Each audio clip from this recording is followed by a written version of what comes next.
I had no idea what I was dealing with, and I was terrified. One of the first things I did was go to the internet. Don't do chemotherapy, don't do radiation, don't get surgery, just don't eat. I am worried about disinformation and lack of knowledge. Someone saying that they know how to treat the cancer as well as the medical oncologist is very dangerous, and I think we're getting close to that in current society. So today I'm with Dr. Marc Cohen, who is the Associate Chief Medical Officer at Memorial Sloan Kettering Cancer Center. You are a practicing head and neck tumor surgeon. You are also been voted one of Castle Connolly's top practicing U.S. physicians 5 years in a row, 2025 being one of them. It's a title only awarded to 7% of all doctors, essentially making you one of the best doctors in the country, something I can personally attest to. Other accolades include the Robert Maxwell Byers Award for Most Influential Clinical Manuscript at the American Head and Neck Society meeting 2010, Malcolm Shivey Award for Excellence in Teaching, the James Moore Clinical Scholar Award. You're featured in New York Magazine several times as a top doctor, and you just so happen to be my personal hero and the person who saved my life. So thank you so much for taking time out of your very busy life to have this interview with me. This means more to me than I think you can really begin to imagine. It's not every day we get to talk to someone who's a hero in our life. And like I was explaining to you before, for you, it's like we're normal people or you're a normal person. But for me, you're not a normal person. You're a magical human being. I mean, I guess if things went differently, I would probably not think this way, but you did efficiently save my life. So I just want to say, number one, the way that I met you was that you are my cancer doctor. I mean, you're my cancer surgeon.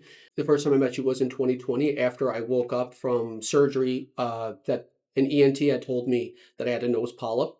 It was not a nose polyp. It was a rare tumor, an olfactory neuroblastoma, I believe is what it's called. And I needed skull-based surgery. The ENT who performed my original surgery had a guy who could do the surgery, but luckily I was introduced to you. My question to you is, how did you get into becoming an ENT, which is also an otolaryngologist, right? Yeah, that's correct. So So, first of all, thank you. That's very, very, very kind. It means so much to me. My number one professional sort of aspiration is to care for patients and to let the cancer patients know that I'm there for them and I want the best for them and their families. To be honest, it's humbling and actually somewhat makes me feel a little bit awkward getting spoken about in those ways. So, but thank you. It's very, very kind of you to speak that way. The first question was, how did I decide to get into otolaryngology or ENT? I think going through training as a medical student, there was a lot of different possibilities, a lot of different paths that I thought would be interesting or exciting and professionally fulfilling. And then, I happened to be there for a lecture that two of my mentors, or they're still my mentors now, when I was, I don't know, 22 or 23 years old, gave a lecture on someone or a disease that had invaded the jaw, the mandible, and showed the pictures of this really, really radical operation where they had taken out a cancer from the mandible or the jaw, and what was involved with that, and how they removed such a large portion of the anatomy that could have potential major ramifications of structure and function on patients. And the second half of the lecture was on the reconstruction and how they put that person back together. And they showed pictures and they went over the case. And these two mentors of mine basically showed the outcome of this patient and how the patient looked 5 years out. And you would never even known they had surgery. So, this idea that you can meet someone and you can interact with someone and be there with someone in their darkest times and take them on this journey and try to help them and cure them or help to treat them of their cancer, but also get them back to the life they were before. Something that was really, really appealing. Now, why ENT specifically, as compared to, say, another surgical oncology field? The head and neck is such major importance It's so intricate. It's so important in terms of how you see the world and how the world sees you.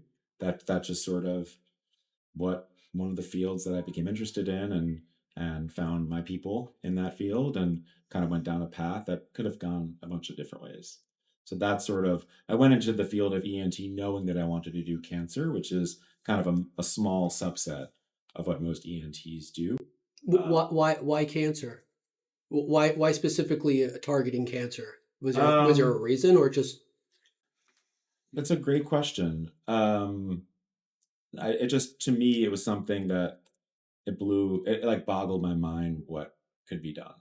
I thought that it was something that would be professionally very fulfilling, intricate, and challenging. And also, having seen family members go through a cancer journey, and it was something that I wanted to dedicate my life to. Well, thank God I was lucky enough to run into you when I was going through what I was going through, and the thing that was scary, the most scary, was when the doctor who performed my original surgery was speaking to me about what the next steps would look like, and the next steps basically looked like removing my face and my head, a part of my head and skull, to get to that tumor. You had a way of doing it without having to do any of that.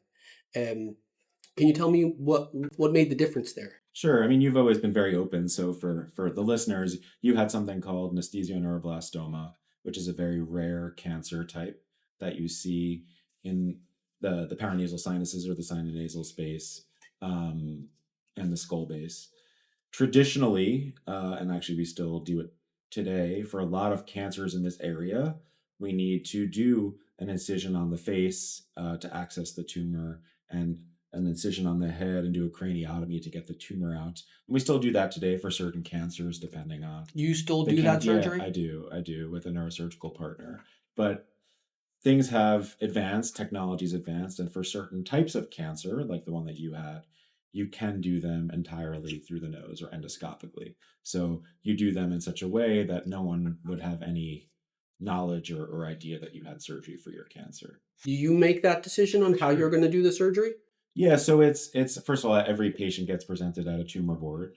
I'm part of a really wonderful team of radiation oncologist and medical oncologist, and other surgeons and radiologists, and just a wide variety of members of people on the team.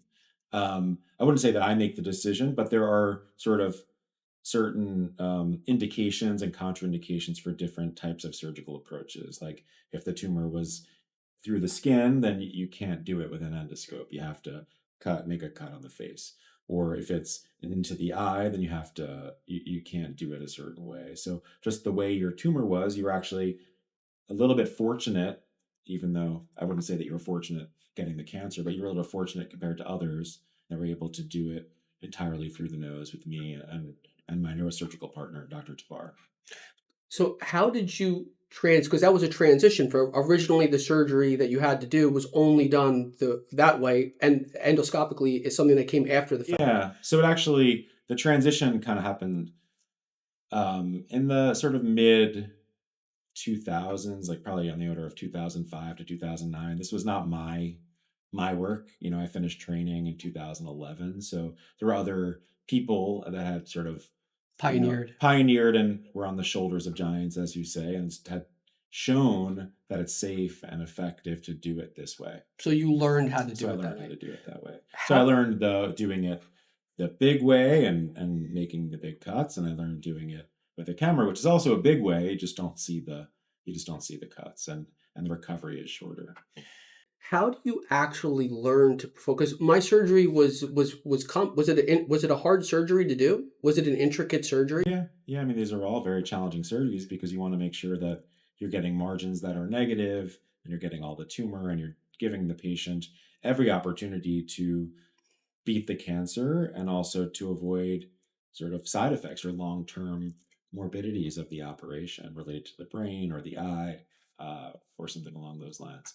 You ask a great question of how to learn an operation. I think Yeah. that's sort of a big philosophical question that we ask for all surgical procedures. I think that's why surgical training is so long, because you start out and you watch and you learn and you read, and you watch, and then you do a little bit, and then you watch and you read more. And over the course of 6 or 7 years, you become someone who's let out into the world and passes the board exam and does these operations kind of as the primary person. And then even after you're let out into the world, there is still a learning curve as you grow, like any other job or any other skill. As you grow and change and age, you get more knowledge and you become better at it. Did you feel confident when you first were like kind of let out into the world, as you're saying? Were you confident in the beginning? Yeah, I think I was lucky in that I've always had mentors and colleagues that, for really complicated things, I would have help me. Or, I have, I think everyone has an ego, but I think my ego as a surgeon is pretty tame, and that I always will ask someone to come and help, depending on sort of comfort level, and the complexity of the operation, which is one of the things that I try to teach the residents and the fellows, is that, at the end of the day, the patient is what's most important, and it's never the wrong thing to call for help. Well, I just want to say that the biggest benefit for this interview for me and why it means so much that you were willing to do this is that when I first found out that I was dealing with cancer, one of the first things I did was go to the internet. I went to YouTube and I was looking for anything I could get my hands on that basically would give me an idea of what I was about to get myself into. Sure. And as I was saying to you before we started, there's really not much. I mean, finding, especially someone like yourself who's a top surgeon, like you said, your ego is very high. Like, there's no question your humility is high, but you are who you are. You are doing very difficult surgeries, and people are putting their lives in your hand, which is a responsibility that I don't think many people are signing up for. Also, like we were saying before, things happen. Things don't go the best as they could, and they need a scapegoat needs to be made, and that could be you in those situations. So, the bravery that it takes to actually be like, okay, I'm about to drill through this guy's skull and remove a tumor that's in an auspicious place. I don't think that there's a lot of people signing up to do those kinds of jobs, nor do I think that people are capable of doing those things unless it's something in your heart to do. But my point is that when I was first figuring out what I was going to do, and they were telling me they were going to have to remove a piece of my face, I was very lucky to have a friend that introduced me to you. And once I got in front of you, I had no idea what I was dealing with, and I was terrified, and I was looking for anything that could tell me what I was about to get myself into. And like I'm saying, there's really nothing out there. There's not top cancer surgeons doing interviews with people out there. I don't know if there's a particular reason for that or why there are people trying to keep it close to the vest, or people worried about doing those kinds of interviews. I was very surprised that you were willing to do this with me. Yeah, no, I that's a great question. And again, and I don't think it's necessarily cancer only. I think part of it is that it's rare. It's a rare tumor type, that you have, so it's just not that not that much press or not much sort of knowledge about the cancer type. I mean, what I'd say is that, you don't know a ton about me, but having a child with significant medical issues myself, I would say even I have a hard time navigating. He has a really rare condition, and it's not always easy for me to get the resources, whereas I'm pretty plugged in. I have people in a bunch of different medical centers. It's not always so easy for me to get the knowledge that I wish I had. And I don't know exactly why that is. I mean, I think it's a great, again, a bit of a philosophical question, with respect to knowledge, and cancer care and health in general. Is how come we haven't come to a place where the knowledge isn't more accessible, and there's not a place where people can get answers to their questions when they have them at 2 o'clock in the morning, and or 10 o'clock or 5 o'clock. And the only way to get answers to those questions is to put a call out to a physician's office, and they may or may not get back to you in that day or the next day or the following day. So I don't exactly know why that is in healthcare. I think taking a step back is probably that way in most fields. You Well, could, maybe you could say that about, like, when your car breaks down. It may be similar in nature. Although I wouldn't equate a car with your health. I think it's an interesting question that I haven't really thought about until Well, I think it's also something that kind of needs to be addressed because what's the alternative, which is going to be holistic approaches and Sure. holistic doctors on YouTube telling you, hey, don't do chemotherapy, don't do radiation, don't get surgery, just don't eat, Yeah. fast. Yeah, Fat. we are in a world now where I am worried about disinformation and lack of knowledge and kind of destroying the barriers of credentials, right? Of someone saying that they know how to treat the cancer as well as the medical oncologist is very dangerous, and I think we're getting close to that in current society. It's happening. Yeah, Actually, when I was going through treatment, one of the things that I did, you run into other people, right? You're sitting in the room waiting to get your radiation, and there's another person in the room. You start talking, and it wasn't uncommon that I ran into people who either themselves or had family members who went a more holistic sure. way, and it backfired Yeah. horribly. I never heard someone saying, "Hey, I went holistic and it worked out for me." So and I've seen those people, and it's devastating when you have young, healthy people that go a different route, and things that were treatable become untreatable. I mean that's unfortunately part of the challenges that we have as healthcare providers. I guess what I'd push back on and what I relay to you and to the listeners are, if you have a problem like this, there Cancer. cancer or anything that's challenging, find yourself a doctor that answers your questions or the team that answers your questions. And it never hurts to ask as many questions as you want. And there's a plenty of doctors out there that will answer them if the doctor that you're seeing won't. I think you kind of said it before, part of your own thing was you were scared to ask some questions, you were scared to reach out. I think the moral of the story is my recommendation would be, don't be scared, reach out, ask, and if you're not getting what you want, go to someone else who may know what you want. Yeah. Well, that leads me into my next thing, which is that I think it's so important if you are going through something like this, like a cancer, that you need to find your doctor. Yeah, And being a cancer survivor, I do talk to a lot of people who are currently going through cancer. I don't know, it just works that way. yeah, for sure. It just works that way where you just run it like everyone brings their cancer story to your door. Well, you're a magnetic guy Thank you. and you're open and you're honest, so that's not surprising in any way. Yeah. Which I mean, uh, that's also part of why I do love working here at MSK, because all we yeah. do is cancer.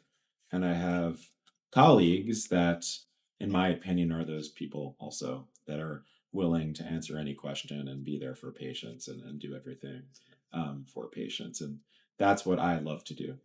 Well, my point here too also is that you need to find the person that makes sense to you Yeah, because again, I say this to people all the time. You got to find your doctor, and you have to trust your doctor unequivocally.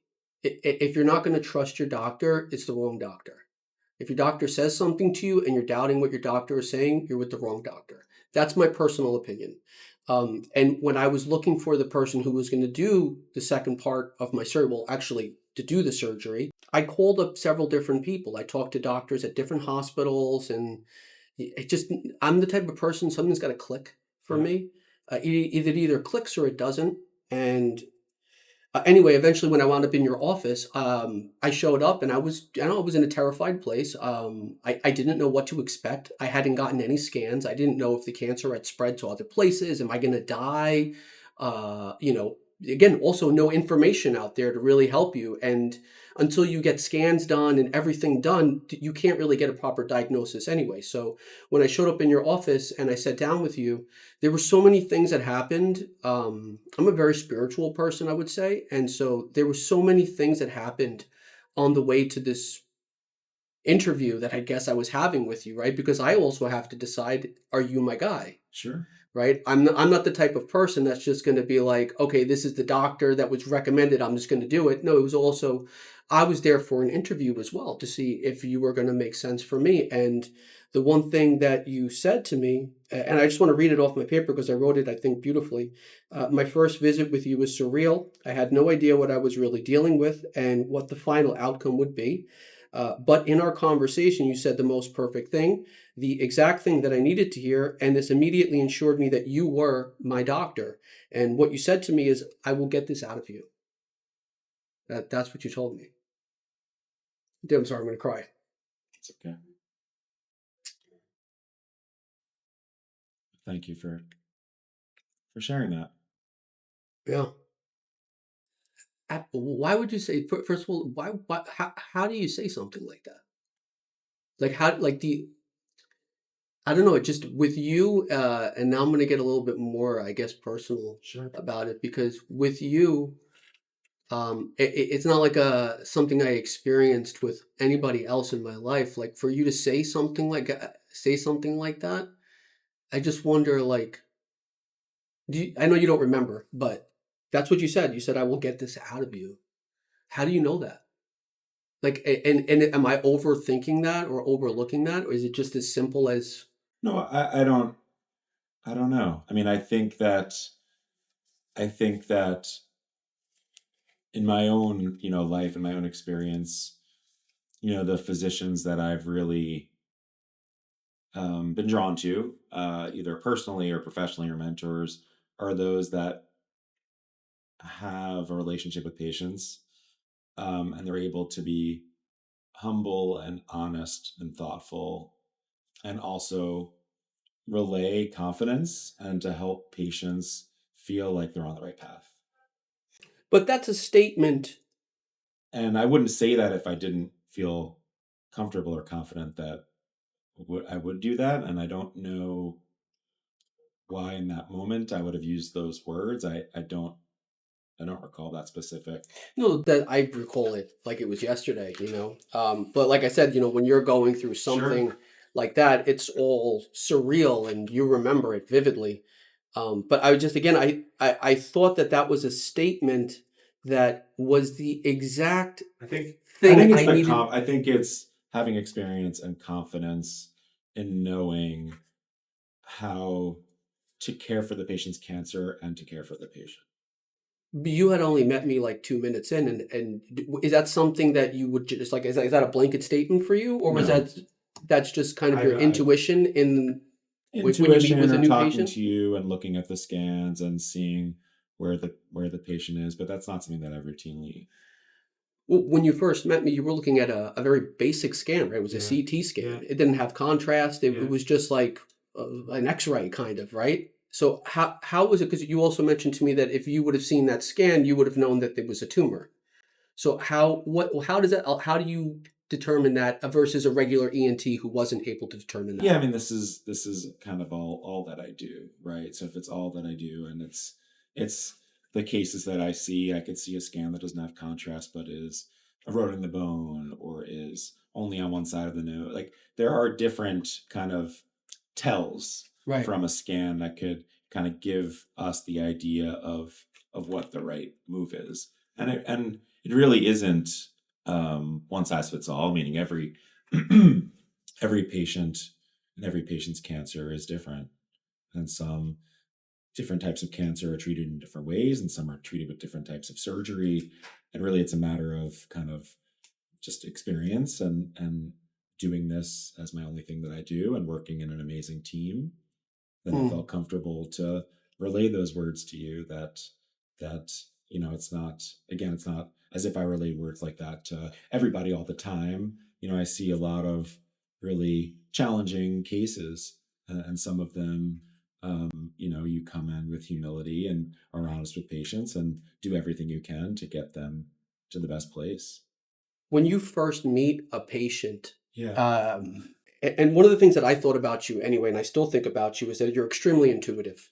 And I think that that's one of the requirements to have a good doctor. I remember my childhood physician, he would just look at you and tell you what was wrong with you. And I think you have that kind of intuition. Are you typically able to know what you're getting into from the onset? From the cancer's perspective, or just talking to people in general? No, no, no. I Because if you mean, ask my wife, probably not. no, yeah, well, okay. That's no, I think that like when you meet a new patient Yeah. and you're reviewing the whatever information you might have, are you already kind of in your head? knowing where this is going? Yeah, I think so. I think before you meet a patient and you have scans and biopsy and a story, I think that with experience you kind of get an awareness of what's happening, and the more that you do, the greater your confidence is, and sort of the ability to read patients and to help them get through the journey. Because I will say that, and again, I don't think it's a common thing, but you kind of before even the testing was done and everything like that, you already kind of knew what the results were going to be at several points throughout my process, and you weren't afraid to relay that to me, which brought me great comfort. Of course, you're still scared out of your mind, but to Of hear course. your doctor tell you, "Hey, you're going to be fine," which is also another thing you had said to me at one point. I asked you, what do I tell people? And you were like, "Tell them you're going to be fine." You also said things to me like, "I cured your cancer." There was one interaction I had with you. I mean, again, it's been over 5 years, so I've even We cured your cancer, not I usually, but okay. no, I Because mean, I do see myself as part of a big team, yeah. a very large team. Of course, well, maybe you did say we Yeah. at the time, but what I do remember is basically we were talking about how I was doing and how are you feeling and da da da, and I think I had said something to the degree where I was like, well, like I was like, you got to be like a fish, and you had said that to me actually prior to like which again I know is a crazy thing, but you did talk to me on my level, and you did talk to me in my lingo, which I think I'm also a very complicated person. So I think that for me, I was very impressed with the fact that you were able to connect to me on my level and talk to me in my language, which is something that I don't experience very common in my life. But my point is that it seemed like throughout the whole process, you already knew from the beginning the results and were kind of hinting at that to me without saying it bluntly. So I guess the question is the harder question when you run into a situation where you don't see a good outcome coming down the pipeline, how do you address something like that with someone who you're sitting in front of? They don't know it yet, but you kind of already know you are in bad shape. Yeah, How do you do that? And does that affect you like on an emotional level? Like you don't know the person, you just met this person. definitely. Definitely. I mean, I think these are hard questions that I think about a lot, actually. But so, in answer to the second part first, because that's the easier part to answer, definitely affects me. Definitely affects me. Definitely affects my life and my world, and um, definitely bring that home a bit, probably too much, um, because so much of my time and effort is spent in this pursuit, the pursuit of taking care of patients, of caring for them, of researching, of trying to figure out a better way to treat people with this cancer in this area. I mean, this is what we do is we just think about how can we make the cancer cures better, and how can we make the quality of life for patients going through them better, and how do we figure out the best ways to figure out what matters most to patients. I think that's kind of the next piece. I'm going a bit off the tangent, but the next sort of piece is evolving from a binary. Is the patient going to be free of cancer in 5 years, or yes or no? That's sort of the old school thing that mattered most. And then after that, it's the binary. Well, is the patient able to see in 5 years or not? So things that are big, very sort of big and important to the physician. And I think the future, and what one of my partners specifically is, she's really, really working on very hard, is how do we best figure out what's most important to patients? What is most important to patients? Because to a doctor, it's cure for cancer, right? But to a patient, sometimes it's not always so easy. Sometimes patients have different perspective on what's important and what's not. That as physicians don't check a box of yes cancer, no cancer. Are you Like talking more sense about of like quality smell, of life? sense of smell, taste, ability to speak, ability to eat. Like Well, I will say these that things that as physicians we care about for sure, but we don't have a true finger on the pulse of what they mean to patients. And many years removed from a surgery, it's hard for us to keep a finger on. So I think that is kind of the future of figuring out how best to care for patients is figuring out what matters most to the patients and delivering to them the choices along the cancer journey with that in mind. And does that mean like not pushing the agenda that the team might have? Yeah, that means partially that. It's, if for instance, if there is a treatment that if you undertook this treatment, there's a 5% chance of less chance of cancer recurrence, right? Or 10% chance less of cancer recurrence, but it impairs your sensation, or it impairs your ability to eat or drink, or it does some other functional impairment. Really, the patient should be the one That makes that. to make the decision, but patients often aren't equipped with that information. And there really isn't great research into how best to measure that and what do those things look like. So I think that's kind of the future piece of it. Um, so that was the second question was, do I bring it home? Yes, I bring it home, and it impacts me significantly because so much of my existence is thinking about these things and caring for cancer patients. That when a patient has a bad outcome, um, or when I know they're going to have a bad outcome, does that bother me? Certainly. The first part of your question was, how do I engage with those patients? I think Yeah, that was the well, how do I frame it with those patients? I think that was the first part, and I well, guess to that I'd say the most critical part is being open and honest with people, and saying X, Y, or Z is your diagnosis. Um, this does not traditionally have as good of an outcome as other types of diagnosis, but here is what we are going to do to give us the best chance to win. To be honest and tell it like it is, because you always have to tell it like it is. That's what my job is to tell it like it is, but also to educate and to give the information that they need so that there can be hope. I mean, it has to be. I guess my opinion of doctors is very skewed, and I think that a lot of people, including myself, make blanketed statements that doctors suck or things like that. I mean, it's true. Most people who are out there who are not doctors or who are trying to get medical care, it's not uncommon for people to think that doctors are terrible at their jobs. And that has been part of my experience, outside of meeting someone like yourself and some of the people at Sloan who are just absolutely on another level. But that kind of care isn't just like waiting for you at the urgent care. And so I guess what I was saying is that you're having the most difficult conversations with a person that they're going to ever have with someone kind of in their life. Yeah. Um, and like the fact that you decide to sign up for that every single day and have to deliver diagnosis. I mean, I was really going to get into this with you because I feel like like I said, when I met you, I had no idea what I was getting into. You essentially diagnosed me. Of course, I received a diagnosis before that, but you were the one that pretty much told me what I was looking at. When you have a patient and you're already looking at it like, there's like how do you tell somebody that? Like, how do you say, hey, like, I just don't know how to connect those two dots where you have to be the one that has, especially someone like you who's so warm and welcoming and is like, in my opinion, I don't think it's an act. I mean, I would like to think to some degree, I'm like, is it an act? Is he really this good of like this kind? And, but I don't think that it is. I think you're a genuine human being that really gives a shit about people on a deep level.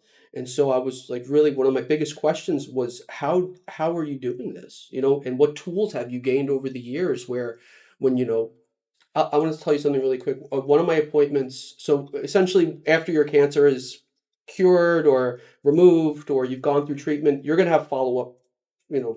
I've been doing 5 years, Yeah. MRIs, Yeah. scoping me. But in one of my appointments with you, it's like follow up. Um, I was sitting outside waiting to get called in, and there was a young person, probably around my age at that time. He was with, I think it's like his girlfriend, and maybe his mother, and he was sitting out there, and I saw the leg, the leg bounce, and they came out and they called him, and they were like, "Oh, Dr. Cohen's ready to see you," and I went up to him, And I was like, it was like, Mark saved my life, man. And I was like, if you got a chance, Mark's your chance. I had that conversation with this guy, and you could see it. He was a big guy too, like big, tough, tattoo kind of looking guy. And you could see the terror and the fear. And I know that terror. I know that. I remember sitting outside waiting to meet with you with my leg going like that. Um, I don't know how you do it, Well, man. thank you. I mean, it means a lot. I wish someone would have said that I to me when think. I was sitting out there. Hey, the doctor you're about to see saved my life.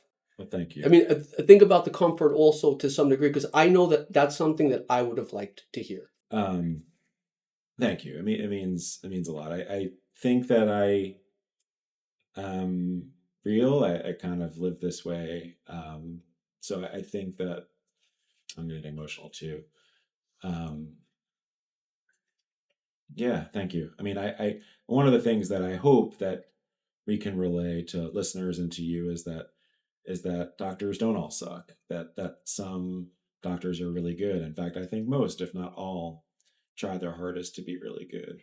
I think the system is sometimes challenging for many doctors, but I think by and large, physicians go into the field for noble reasons, and try their best. And and I hope that perhaps the team here can kind of give you um, that feeling that there are good ones out there, despite your experience with maybe one or two that weren't good, or other people's experience. And because as we sort of talked about before, one of the things I do worry about is the erosion of trust between patients and physicians, and what that leads to when there's no trust, and there's an erosion of credentials, as we said before, that leads to patients not doing as well, and that leads to T1 tumors becoming T4 tumors, which doesn't really benefit anybody. So thank you, I guess, is all I'd say. And hopefully we can figure out a way to to restore trust, and to ensure that we're caring for patients. Yeah, I mean, I think there's a lot of idiosyncrasies, and I think that there's a lot of intricacies involved in the way people view doctors. Now, like I was saying to you before, it's like the police. Like when you're a civilian, you don't look at the police as if they're going to protect and serve you. You look at them as if however you look at them. And I think people look at doctors kind of in a similar authoritative way. Like I was saying to you, like getting to know you, or you giving me that entrance into like knowing you on like a little bit more than just as a doctor patient Sure. kind of thing. But even like you say, hey friend, or you like every time I see you, you're like, hey friend. And it's like, I don't know, it's just it's a different level and it's a different vibe. But I have to come here because it was my major question. Sure. Please. How do you deliver diagnosis?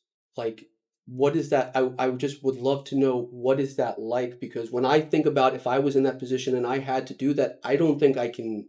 I don't know if I can handle that personally, or how. I think that's the most difficult part. I try to find somebody else to do it for me.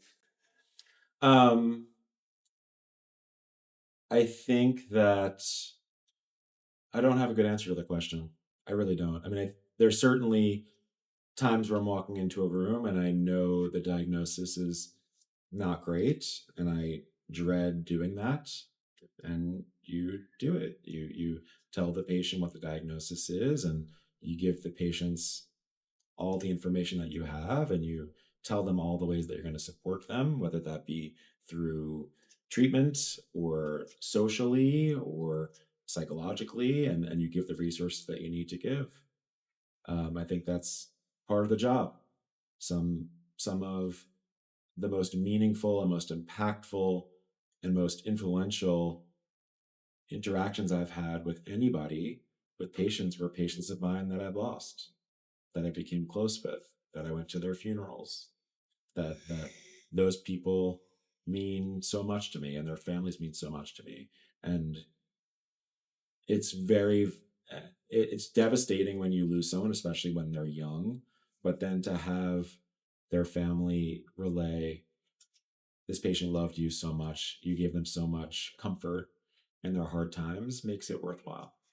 Yeah, And I try my best to to support, and to be real, and And I think patients, they don't, they obviously they hate their diagnosis, but I think that they appreciate that relationship. It's definitely one of those things where, and again, like when I do speak to people who are going through a diagnosis, one of the things that I really try to hit home, especially in the beginning, is if you're with a doctor right now who you don't trust, you need to find another doctor. You need to switch gears. Like if you're in a situation with a doctor you don't trust, you're in bad news. That's just my I think personal. that's fair. I I think think I that's think fair. that that's number one. You got to find your guy, and make sure that that person makes sense for you.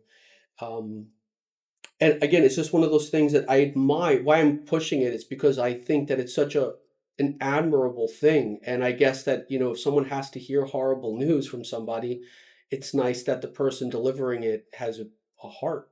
And how do you leave that room? And again, the psychology of all of it is something that I'm wondering, how do you survive that psychology day in and day out? And then when you have someone like me in a situation like me, which you iterated is like kind of a best case scenario, people use very many times. I've heard the word lucky. You got lucky, which is counterintuitive because there's nothing lucky about getting a rare cancer. But I do understand what that means. What it means is that, this could be way worse news. And I do want to say one thing because I think that, as much as it is the doctor, it's also there's so much for you as the patient that goes into it. And I remember, and it's just one thing I want to say is that after you issued my scans, I was waiting for you to come into the office to tell me. And I remember telling my father, who took me to the appointment with you, I felt like I was going to a fight, like in high school. Like I felt like I was showing up to fight the bully at high school. That's how I felt going to the where you were about to diagnose me and tell me what was my situation. And as I was sitting in your room, which is interesting because the office you always put me in was 33 in New Jersey, and that's my number. That's like it was a big part of my journey was seeing that number everywhere. There were appointments with you that you walked into the room at 3:33. The room was 33. I mean, there was a lot of that happening. But as I was sitting in the room waiting for you to come in and diagnose me, I was sitting in the chair and I'm like, everything is good. Everything is good. And I was saying that over and over again. And I swear to God, Mark, you opened the door and before you even stepped in the room, you looked at me and you go, everything is good. I swear to God. It's amazing. You opened the door and literally said everything. And I was sitting there, everything is good. Everything is good. Do you think that on some level, because number one, I want to talk to you about surviving a diagnosis, right? And what's the best way to survive a diagnosis? But do you think that there is consciousness involved in this stuff? Do you think that a person's consciousness affects the outcome? Because you see this all day, and someone who's going into it and it's like, I'm going to die. I'm going to die. Do you think that person is increasing their chances versus the person who's saying, I'm going to survive? It's a great question. I think that there are studies that show that people that are, and I don't remember the citation, but I believe there are studies that show that people that are very, very spiritual, religious, with the same diagnosis have a better outcome. Um, I don't know if I could distill it down to I'm going to survive, I'm going to survive, I'm going to survive has a better outcome than I'm going to die, I'm going to die, I'm going to die, because certainly there are people that are very spiritual, very religious that say I'm going to survive that have a very bad diagnosis and have a very bad outcome. I think people that are connected, whether that be spiritually, whether that be religiously, whether that be with their family, um, I think that people that are connected, in my mind, do better with respect to the process. I don't know with respect to the actual cancer outcome. So I guess, just to summarize, so in your opinion, your consciousness is not going to necessarily affect the outcome. I don't think so. Having seen a lot of people that are positive thinkers, spiritual, religious, Didn't really find. clergy who have not as great of an outcome, I have a hard time believing that. I mean, very bad things happen to very good people sometimes. Okay. Well, one of the things I would also like to bring up is that because I think that one of the things that's happening when people are diagnosed is they're looking for miracles, right? They're, Sure. they're looking for those miracle stories, and in my opinion, I had several of them happen to me throughout my diagnosis. One of them was being initially diagnosed. and then re-diagnosed by Sloan and having a completely different diagnosis than the original one. So when I was diagnosed, I was issued paperwork that told me I had aggressive cancer. You re-diagnosed it and found out that I had the least aggressive cancer. How does something like that go like go between the radar? Yeah, I mean, I think what you're getting at is the difference in pathology read, and there's sort of more aggressive types of the esthesioneuroblastoma and sort of lower grade esthesioneuroblastoma, and those are both associated with their own separate sets of prognosis, with obviously the lower grade having a better prognosis. I don't know how to answer the question of how did that happen. I just Is it know, something you and experience? yeah, I mean, we do have our pathologists are really, really wonderful here. And again, it's one of those things where when all you do is cancer all day long, you're going to be better whether you're, better isn't the right word. You're going to be more accurate with the final pathology, whether you're a radiologist or a pathologist or a surgeon. If all you do is one thing Yeah. all day, every day. But there have been multiple studies out of here and other big cancer centers like MD Anderson that show that the pathologist will sort of change the diagnosis when the slides get here in a relatively frequent number of patients because there's just so much experience. So it's not just the surgeon or the radiation oncologist or medical oncologist. It's also, the radiologist who sees things that others don't, or the pathologist who sees things that others don't, or the nurses that take care of cancer patients here. So that's why I've sort of said it to you before, not on the podcast, and I don't know if I've said it on here, is like just how fortunate I feel to work here because everyone is sort of dedicated to the same Yeah. mission. I have to say that my experience with Sloan in general has been unlike any other doctor appointment or anything I've ever been to. And one of the things that's the most reassuring kind of things is that if your appointment is at 3 o'clock, you're being seen at 3 o'clock.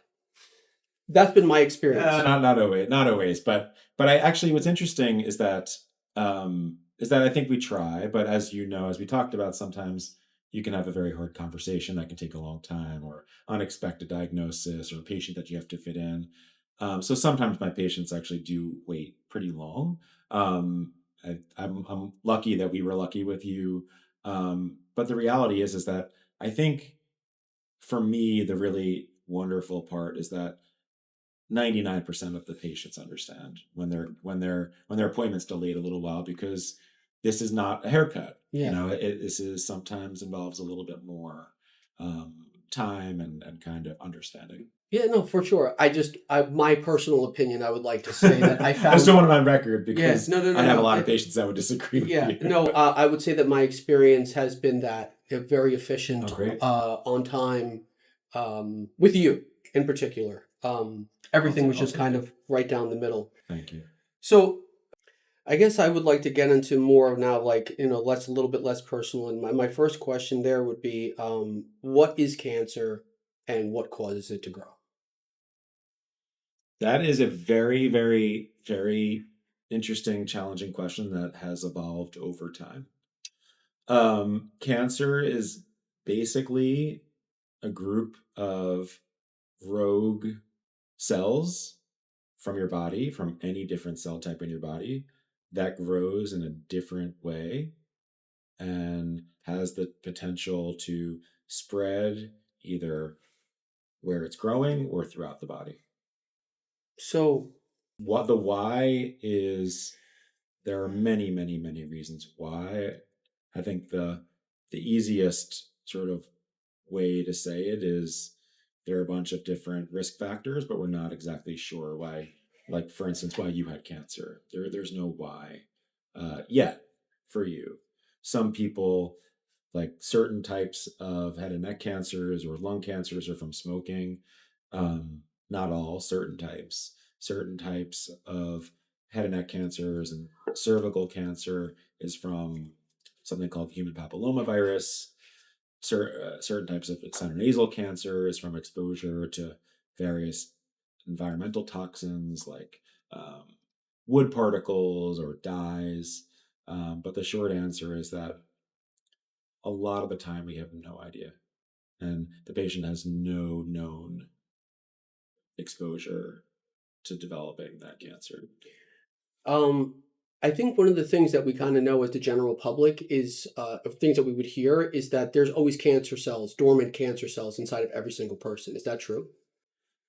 That is unclear. I mean, I don't know. I guess I can't say that it's true or not. Right? There You've heard that statement. yeah, there is this concept of there are these kind of cells that are rogue and we don't exactly know how they're going to act. But that's a relatively new perspective, relatively new philosophy on it. And I'm not exactly sure. Most of the cancer, well, not most, a lot of the cancers have a typical transition pathway, like cervical cancer for women. You have a certain normal mucosa lining, and then there's a slight change, and then there's a bigger change, and there's a bigger change, and you have cancer. You see that in tongue cancer also. It's normal tissue, then it's precancerous, then it's more precancerous, then it's site 2, and then it's squamous cell cancer. So there are a variety. I mean, there's so many different types of cancer. That's part of why it's actually impossible to have a silver bullet, because we can kind of find a cure for one type of cancer, but there are so many different types of other types of cancer. It's like trying to cure a million different types of Correct. things under one umbrella. Correct. Yeah. How relevant do you think genetics actually are in people getting cancer? Oh, amazingly relevant. I mean, probably the most important thing are the genetics of the individual, the genetics of the microenvironment. So in the sinonasal area, what's going on in there? What different types of bacteria or viruses are you exposed to? How does that interface? I think genetics are really, really, really, really, really influential. We just don't know enough about that So, piece. like, let's just say that my grandfather, he died of lung cancer. Um, One of I think my great aunt died from colon cancer. My grandfather had cancer 4 times, survived it 4 times. Had melanoma. What is the likelihood of, like, okay, my grandpa had cancer, I'm going to get cancer too? Like, what is the likelihood? Like, in your We opinion? For certain cancers we know, for most cancers we don't. It's a crapshoot. It's a crapshoot. We But it don't. does make But it. in X amount of years from now, when science is advanced a bit more, we'll know much, much, much better. And who's at risk, and how do we follow them? How do we make sure that doesn't happen? But as of right now, your grandfather having melanoma, what impact that has on you developing thyroid cancer is ambiguous. We have no idea. It's so interesting how much billions of dollars go into cancer research and all of this stuff, and we're still in a place where there is no silver bullet, like you said, and that there's still so many question marks around so much of it. And it's one of those things where you start asking yourself, like, is there more to it than just meets the eye? I mean, that's just my perspective, and I can take that perspective as a civilian. More to it than meets the eye. Yeah. I mean, I guess I don't want to get kind of like biblical on it, but is there some sort of aspect of judgment there, where again, I don't know if it's a great time to get into that kind of conversation, but But I would argue quite the opposite. We spend lots of money on research, but we need to do more. We need to do more. We need to do more. We need to do better research to figure out, because we've made so many strides in so many different cancer types. well, one of the things I remember So you many different. saying to me in the beginning too was that forget exactly how you worded it, but basically, this isn't the 70s. Like cancer is no longer a death sentence. That's what you told me. Something like that. Yeah, your cancer definitely was not a death sentence. In fact, there's cancers that even 15 years ago would have had a very, very poor survival that now have a very good survival. Certain types of sinonasal cancers we do much, much better with. Melanoma, as you mentioned, that your grandfather had. If you had metastatic melanoma 15 years ago, that was a death sentence. Now we have immunotherapy that works in a large portion of patients with melanoma. So there've been so many advances, and there's such a better understanding, but we're not quite there yet, which is why we need to keep funding research and doing more as a society. Outside of genetics, what would you say are some of the most cancer-causing things that people can do or be exposed Okay, to? smoking. Smoking is still probably number one, two, and three, and then alcohol use is there's sort of data here and there about maybe one glass of wine is okay, but I think heavy alcohol use is a risk factor. I don't know. We don't really have the data yet, but I'm sure vaping is going to be found to be associated with certain different types of cancer because that's such a large number of people do that now. Um, there's just a lot of different types of things. Like as I said before, there's the human papillomavirus, um, which is causes cervical cancer and certain types of head and neck cancer. There is a vaccine for that. If you had a preteen, if they had the vaccine for it, the chance of getting head and neck cancer related to immune papillomavirus is basically zero. So there are things that we can do that we can prevent, and those are probably the human papillomavirus cancers in the head and neck are probably about 50% of head and neck cancers now. So we have made tremendous strides, um, and we do have the tools to prevent a lot of the cancers now. We just have to keep fighting. Again, I know that I'm not trying to go in a too much of a spiritual direction, but I do have the questions, and I Sure, think a of lot of course. people being You can ask diagnosed. whatever you want, and Yeah, if I'm not comfortable, I won't yeah. answer, or we could change the subject. Um, do you think that cancer has a consciousness of its own? I'm not sure I understand the. So, do you think that, again, I'm trying to associate consciousness with cancer to some degree. And do you think, because again, it's basically something that's using you as a host, isn't it, essentially? Sort of. I mean, I don't think It's eating you, it's feeding off of I'm you. And probably not smart enough to answer that the right way. I'm sure there's people that are colleagues of mine that can answer it in a much more eloquent way. I wouldn't say I don't think cancer has a consciousness in the way I think of having a consciousness of making decisions, but cancer does have its own genetic code, much like a parasite or something like that has its own genetic code, and that's why there are certain things, there's certain cancer types and um, certain cancers that if you treat a certain way, you can treat effectively based on the genetic code. But I wouldn't say that cancer has a consciousness. I don't quite. I'm I'm not not saying, evolved enough well, as a thinker or scientist let me be to. a little bit more refined in that Sure. question, which is that, do you think that, um, well, I guess you already kind of answered it by saying, like, you don't think that someone's consciousness necessarily affects their diagnosis or their outcome. But my No, question, so let's go back to that for a second. I don't think that it. I'm not saying that it doesn't. Someone's consciousness affects their outcome because I think if someone is positive, their overall general health can be better, and they can have a better support system, and they can adapt to things better, and they can get through treatment better, and they could do better. But I so wouldn't say. it's going to make you survive. But yeah, exactly. But I wouldn't You're not say going to it's wish not, it's not away. binary, and Yeah. certainly we don't have the data that we need.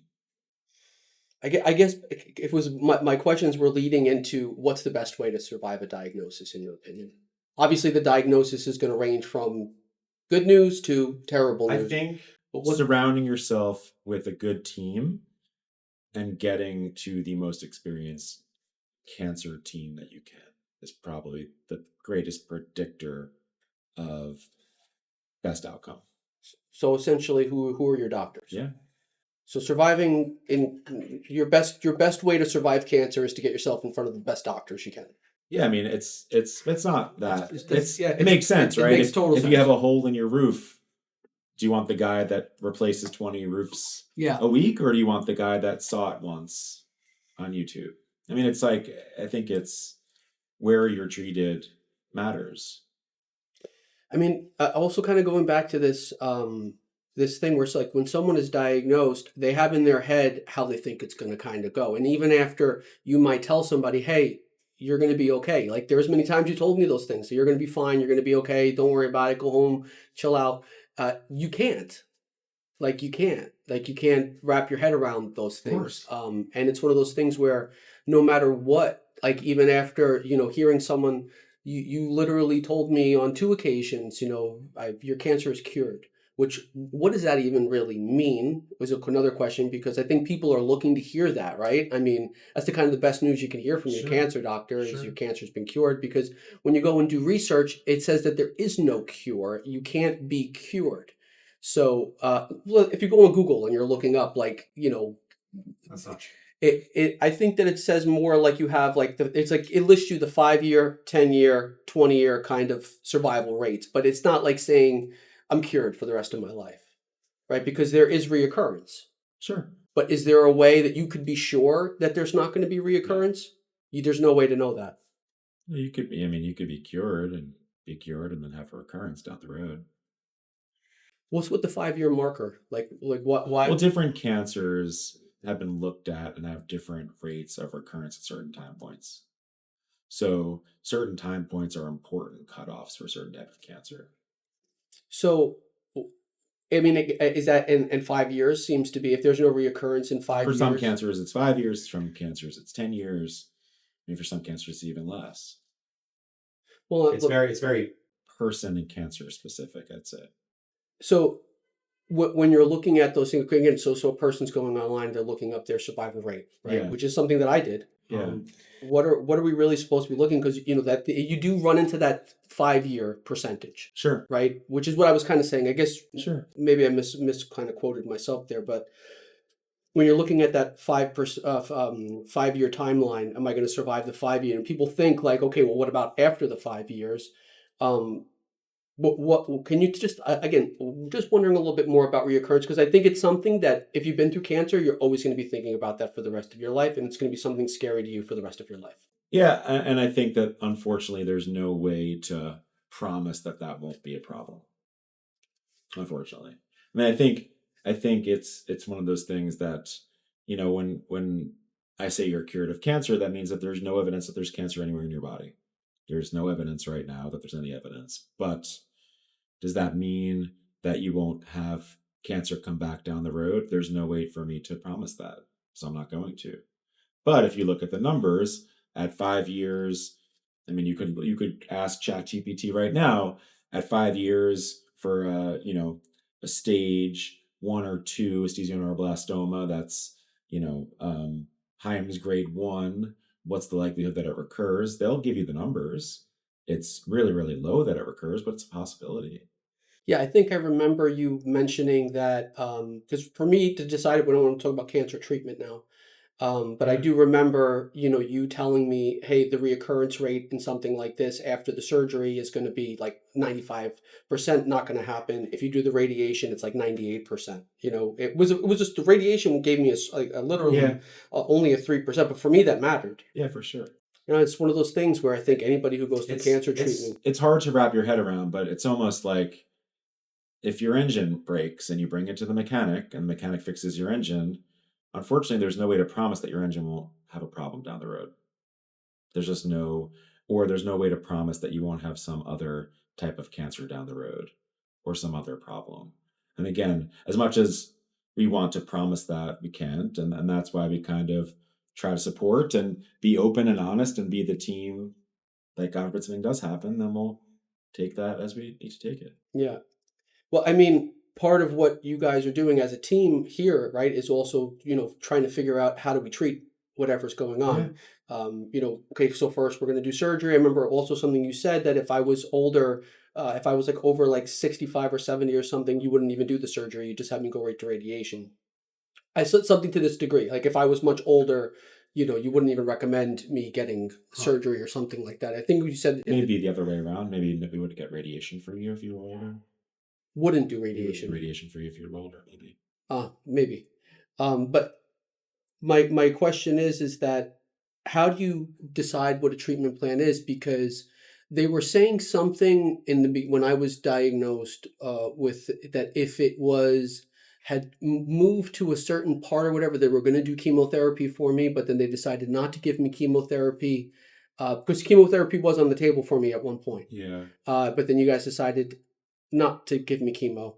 because if apparently chemo wouldn't have helped my case either way. Yeah, so there's certain sort of indications for chemotherapy in cancer care. In the head and neck, we'll give chemotherapy for really big tumors or for patients that have positive margins or for patients that have lymph node involvement. But typically for your type of cancer without those things, we wouldn't do that. We wouldn't push that. Now we have you meet the entire team, so you meet the medical oncologist and the radiation oncologist and me, and we would talk about it all. But Mhm. unless you have the absolute indications for it, because as you know, everything that we do to you has side effects, both acute as well as long term. So what is chemo? Because I don't think people even receiving chemotherapy fully understand potentially what it actually is and what it's doing. Because I know people that are getting chemotherapy and they really don't even understand it. Yeah, so chemotherapy just refers to anything that you get. Usually it's through an IV line, but sometimes it's through a pill that treats your cancer systemically throughout your body. So it's chemotherapy is something that you get again typically through your IV.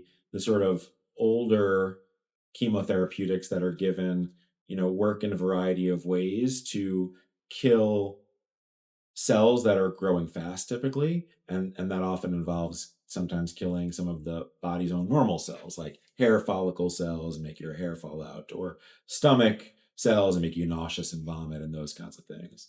So that's what chemotherapy is, and chemotherapy will again kill some of those cells if there are any cells that are cancerous.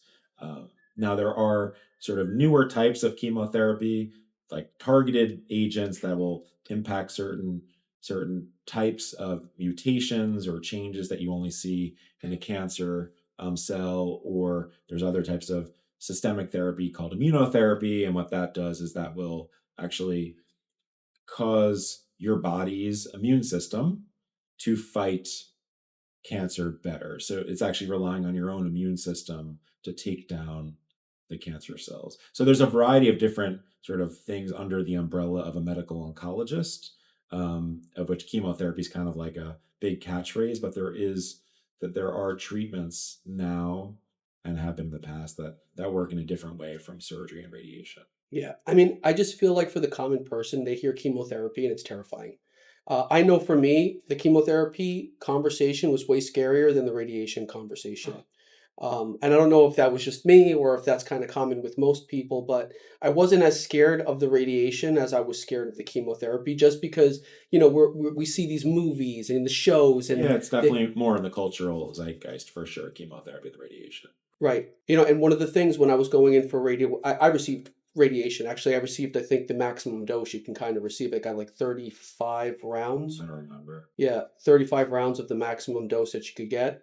Um, and I can tell you that, when I talked to you about it because I was scared, and I didn't really trust anybody but you, um, which I still feel that way. Again, it's not like a nod. It just, I felt like you were going to tell me the truth and not give me the whole manual. Sure. Um, but I will say that, you told me you thought I was going to do very well with radiation, that I was going to have minimal side effects, and that, just to go through with it. That was part of your plan from the beginning. I remember after the surgery, coming out of the hospital and meeting with you with a follow-up conversation, you said that there could be microscopic tumor cells that are left behind, and you want to make sure you knock those things out if they are there, and that's why we're going to continue along the lines of this. But I will say that the conversations that go into the treatment plan before that, people calling you up and telling you what to expect and how to expect, and it is so stressful. Of Like, course. it is so, so stressful. And I know that it has to happen, but at the same time, it adds so much stress to the situation because what you're hearing is the worst case scenarios, Sure. right? You're hearing, hey, this is what can go wrong. Sure. And even if it's a small percentage that it's going to go wrong, and it's unlikely that it's going to go wrong, Or even worse, hey, this is what can go wrong, and you could still have cancer when we're done. yeah, that was something that when I signed my You paperwork, can go through all of this, and you could still have it when we're done. yikes. Yeah. Yeah. When I was going to start my radiation, which I actually got proton radiation as opposed to photon Yeah. radiation, which I had to pay out of pocket for, by the way. my insurance wouldn't approve it because they said that the effect with the result would be the same.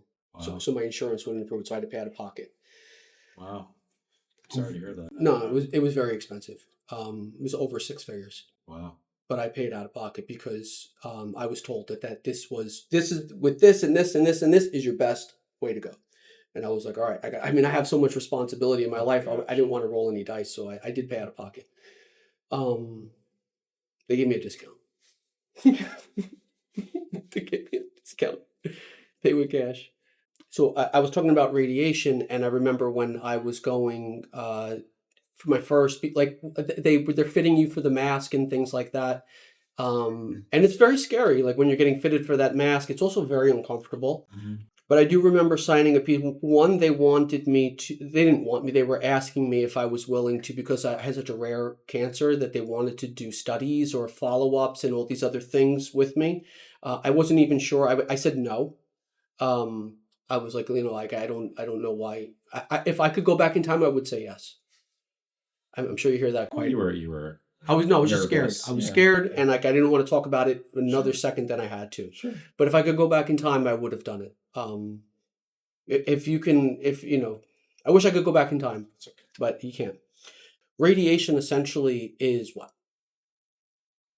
And can you tell us the difference between proton and photon and So radiation is basically taking advantage of energy to destroy tissue.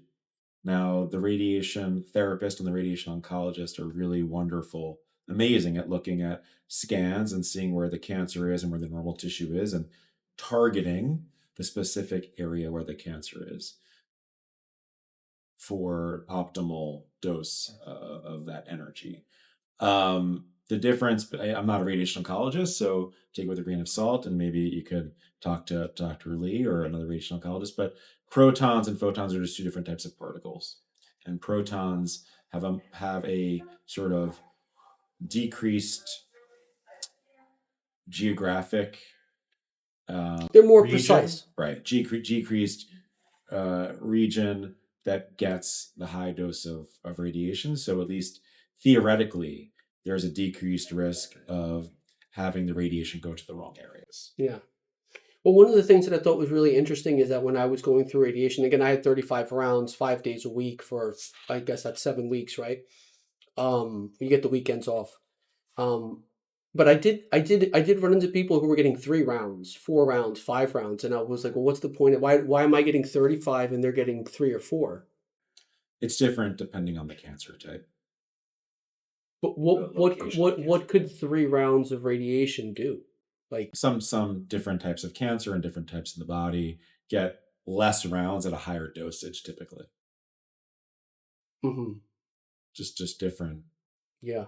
Well, I will say that, because a lot of people are getting both, right? Chemotherapy and Yep. radiation. And again, I didn't personally go through chemotherapy, thank God, because I was terrified when they started talking to me about it. But I did go through radiation in an intense way. I do think that it was a lot. Um, I don't know. In my personal opinion, again, you have to trust your doctors. Your doctors tell you something, you got to trust them. If you're not going to trust your doctor and listen to your doctor, you're with the wrong doctor. And it can't, that's my opinion. Um, I remember when I got to around like 2021, I was breezing through. I know you don't remember, but my first round, my saliva glands like blew up, I like remember. like a puffer fish, I and I remember. was freaking out because I'm like, this is only round one. Yeah. But then it went down and nothing happened after that, which was so strange to me. But my first round of radiation, I think it was my saliva glands. They just blew up and I had like goiter sticking out both sides of my neck. And it was terrifying because I was like, this is round one. I got 34 more to go. Like, what is this gonna, but you told me just, it's okay. And that went down and then didn't reoccur. That's another question that I had. I guess a more personal question, but how was it that the first round did that to me and then it just went down and was normal after? It didn't happen again. Don't know. Is that something you see before? Yeah, I'm not exactly Well, sure. you're not a radiologist, right? You can get kind of sort of when you're dehydrated or if you have a stone or something, you get sort of your saliva glands or submandibular glands get swelled. I don't know why it happened to happen after the first one. It may have just been a coincidence. You may have been dehydrated based on something else. Not So sure. up to round 20, blew through it. Outside of the first day when my saliva glands blew up on me. But up to round 20, like nothing. I was like, Yeah, man, this is easy, it's very boo. common. This is easy stuff. You know, I was showing up. 26. Round 21, I think it was 21 or Yep. 22. I'm driving home, and that's when my beard started falling out. And then I woke up the next morning, and I felt like the taste in my mouth had completely changed. Huh. It tasted like sucking on like old metal, and I Huh. couldn't eat anything. And they had told me that if I dropped down to 155 pounds, they were going to put a feeding tube in me. I finished radiation at 156 pounds. Right now, I'm walking around to like 180, but I was 156 It's pounds. tough. Yeah, man. It's a very tough subject. Like even talking about it and not I'm trying to stay like disconnected from the subject, but you know, it's just like it brings back these things and like you're just never the same again. Like you just can't go backwards. But you do have to trust your doctor and you have to listen to your doctor and do what they say. If I could go back in time personally, I think I would still do the radiation. You would. I think I'd still do it. You know, the side effects that I experienced from it, and it's just something that I want to talk about it a little bit because Sure. like there is no information. Um, I will say that again, mine is also specific to the head and neck. I got my set of lymph nodes right here in the front of the Yep. neck, right, which I'll never grow hair there again, right? And I also got this whole area, Yeah, I got red. yeah, never horrible. I mean, it was like it was like spray tan Hmm. in that area. And then I also lost the top of my mustache. But I don't know anything outside of head and neck radiation. But I will say that, you know, the long term effects of it are dry mouth. You know, that's one thing that sucks, especially in the winters. The winter's way harder than any other season for me personally. So also getting those nosebleeds, you Yep. know, the nosebleeds are rough. Wood neck, you Yep. get your neck just locks up on you and it's horrible. Um, but outside of that, it's really not that terrible. I mean, I got to clean my nose every single day, but I don't think radiation is. I was going to be doing that kind of anyway, right after surgery. Maybe, maybe not. But every day I'm doing nearly rinse, maybe once or twice a day. I don't. I'm always walking around like because all of the mucus and stuff just goes right to the back of my throat, so I don't process it. But what would you say to someone who's, because I know a couple of people who are resisting treatment because they're scared of it or whatnot? Like, how do you explain that to someone when they're like, I don't know if you experience it. Are you telling people, hey, this is the treatment that you need, and they're like, no, I don't want to do it. Yeah, I think the number one thing is I'd encourage them to talk to their doctors about it, about what specifically their concern is and why there's concern, and ask the doctors what the ramifications are of not doing that specific treatment. Again, as we talked about before, this idea of thinking about and talking about what matters most to patients, if it's a 5% difference in chances of recurrence, and the patient says, I'm okay with that, I don't want all those other possible things, then the patient is a part of the decision making process. But what I really is the saddest thing for me is when you have a patient that doesn't engage the doctor with it and just kind of disappears and then comes back a year later with family and friends, and it's a situation that was treatable before and isn't anymore. So I would encourage anyone that is in that situation to talk to their physician, talk to their nurse, figure out what's going on. Don't go get into a what's that rabbit hole or whatever it is on the internet of alternative remedies that are not proven. And if you don't like what your doctor has to say, consider getting another opinion. You know, I remember one of the things that And if your doctor is mad that you're getting another opinion, that's probably not the right doctor for you. yeah, I do remember that the person who handled my radiation told me because I was trying to negotiate. I was like, well, what if we only do like this? But they said the first time is the best time. Mhm. Can you explain that like a little bit more, like what that actually means? That what does it mean the first time is the best time? Yeah, I mean, because if you come up short and the cancer comes back, it may not be possible to beat it. So Why is it easier to beat cancer the first time? Or is that an accurate statement yeah, even? yeah, for sure. If a cancer has recurred, it's harder to treat the second time. Why is that? And if you argue or negotiate for less radiation and the cancer comes back, there are limits to the radiation, then you can't go and give the 70 gray of radiation anymore because your body already had 56 or 60. So where you are treated and how you are treated the first time you have a cancer is definitely what's most important. That's not to say that if you have a recurrence, there's no treatment for it. It's just sometimes a little bit more challenging than the first time.